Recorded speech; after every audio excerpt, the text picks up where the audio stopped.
Hogbarruun Oromoo umurii dargaggummaarra jira kan jedhe barreessaan kun kitaabota barreessuudhaan alattis sirboota do'ii fi faarfannaalee adda addaa barreessee namoota weellisanii fi faarfataniif akka kennu dubbata. Qondaaltota adda bilisummaa Oromoo yeroo adda addaatti qabamanii hidhaman keessaa tokko kan ta'e obbo Yaasoo Kabbabaa baatilee muraasaan dura mana murtiitiin walabatee gallakkisame. Kitaabota miila hin shokoksine jechuun jildii afuriin barreesse keessaa inni afuraffaan Ejibbaata jedhame kun dhimmoota itti xiyyeeffate barreessaan kun yeroo ibsu kitaabichi kan irratti xiyyeeffatu hawaasa dinagdee siyaasaa biyya kanaati. Irra caalansaa dhimma Oromoof Oromiyaatti wal qabatee kan barreeffame. Kitaabota afur wal duraa duubaan haala itti fufiinsa qabuun tokkoon maqaa adda addaa itti kennee yeroo barreesse keessumaa yeroo isa afuraffaa Ejibbaata jedhamu kana innaa maxxansiisu bu'aa wayii hedduu keessa darbuusaa dubbata barreessaa Yaasoon.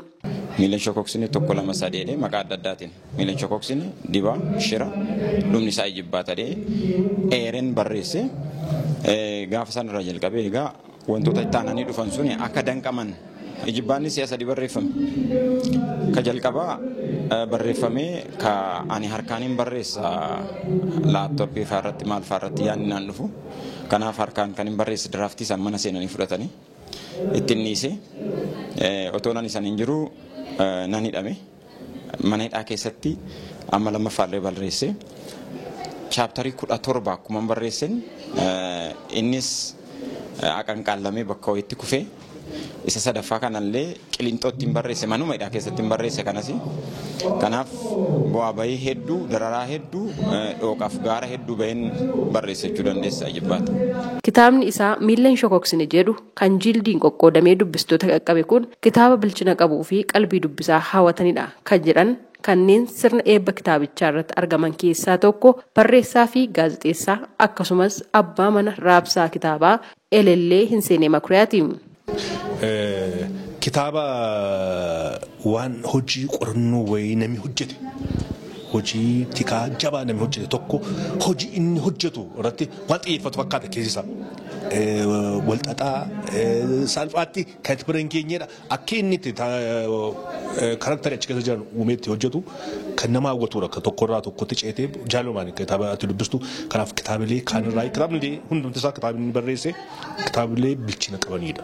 Yaasoo Kabbabaa kitaabota asoosamaa barreessuudhaan alas walaloo sirbootaa fi faarfannaa akkasumas do'ii adda addaa barreessuus yeroo dubbatu akka inni jedhama. Kitaaba baay'een barreesse miilli shokoksine itti seena kooti akkuma maqaasaa kana otumanii shokoksine suutuma jedheetoo kanuman irra bahee arge barreessitoonni iyyuu akka carraatee kitaabni suni fudhatama guddaa argate yeroo shanaffaa maxxanee natti fakkaata ammayyuu maxxanaatuma jira ammayyuu gabaarra. Dhaloonni dhufu hundumtuun jaalata inni sun akkuma milkii miiluma shokoksine naa ta'e miila shokoksine taane akkuma siin jedhe dibaatu barreeffame paartituu isaa jechuudha.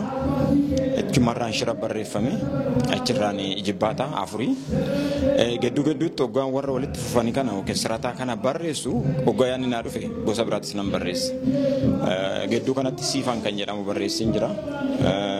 Ammas Romaayyuu gabaarra waan jirtu natti fakkaanne walaloodha umraa kitaaba afaan Amaaraatiin illee barreessee qaba Mariiraas kan jedhamu tokko inni immoo waa'ee ji'oopoolitiksii kan hidha Abbayyaa kana wal qabatu guusaan reefu jalqabama toora 2011 akkas barreesse yoon sana 2011 yaa innis poolitikaadhuma gaanfa baha Afrikaa kanarratti kan xiyyeeffate. Kasanaan alaa hiikoo kitaabota adda addaa hiikeera kan akka kitaaba Obbo Taabor Waamii Eeggana Dirsat taarikuu Nataawich kan jedhu kan afaan Oromootti warreen hiikan keessaa nama tokko. Kitaabileen bilaatis hedduutu jiru of course ani hin maxxanne gara kitaaba 1213 harka koorra jira. Sunigaa yeroo eeggateetuma adeemsa keessa kan maxxanu ta'a. San qofa odoon taane ani doo'illee barreessa. I think Oromoo baay'een kan beeku karaa deeman itti fakkaate doo'in ani barreessu keessa. Karaa deeman doo'ii kooti monoloogii dha baay'ee wanti suni sitkoomii monoloogii kan namni tokko dalagu jechuudha. Sirbootas nama baay'eedhaaf sirboota barreessa. Actually ani maqaan koo akka irratti barreeffamu barbaadu sirboota. Sirbarnas nan barreessa warra faarfatuuf faaruus nan barreessa. Yaasoon hogbarruun aadaa, seenaa, duudhaaf safuu Oromoo mul'isuu fi guddisuutti fuulleffachuun dhimmoota jajjaboo fi barbaachisoodha jedhee itti amanu akka itti fufee barreessuuf jirullee ibsee jira. Hogbarruun Oromoo umurii dargaggummaa irratti waan jiruuf akka cimee bilchaatee guddatu itti ciccinee hojjenna. Dhaloota haaraas ni barsiisnaa jira.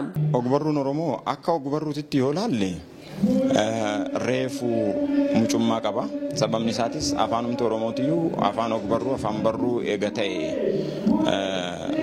kurmaana waggaatirraa yookiin kurmaana tokkorra hin caalu maybe waggaa 25 kanatti qabuufii dandeenya. Garuu waggaa 25 kana afaan Oromoo mana barnootaa keessatti akka qubeetitti baratame malee seeraaf sirna isaa eegee hogbarruun ittiin barreeffame jennee dubbachuun hin danda'amu. Ka barreeffame illee yoo jiraate wanti suni dhugumaan gulantaa sana guutee waan barbaachisan guuttatee caacculeen hundumtu keessa jiru bifa litiraachariitiin achi ga'ee barreeffame jennee dubbachuu hin dandeenyu.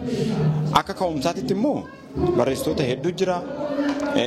Hangaffoota dabalatee jechuudha. Warreen miidilee jedhaman kuni warreen immoo dargaggeeyyii ta'anii lafaa dhufni ol dhufa deeman jiru. Barreessitoota hedduu qabna. Bifa isaaniin garuu hin bilchaanne. Kitaabni miila hin shokoksine jedhu inni jildii 4ffaan Ijibbaata jedhu kun osoo hin maxxansamne yeroo 3 olii gadi bubbutamee babbadee ture kan jedhu Yaasoo Kabbabaa irra deebiin barreessee maxxansiisee dubbistoota qaqqabsiisuusaaf gammachuu guddaan akka itti dhaga'ames ibsee jira. Gabaasa Sagalee Ameerikaatiif Tsahaay Daamxoo Finfinneerraa.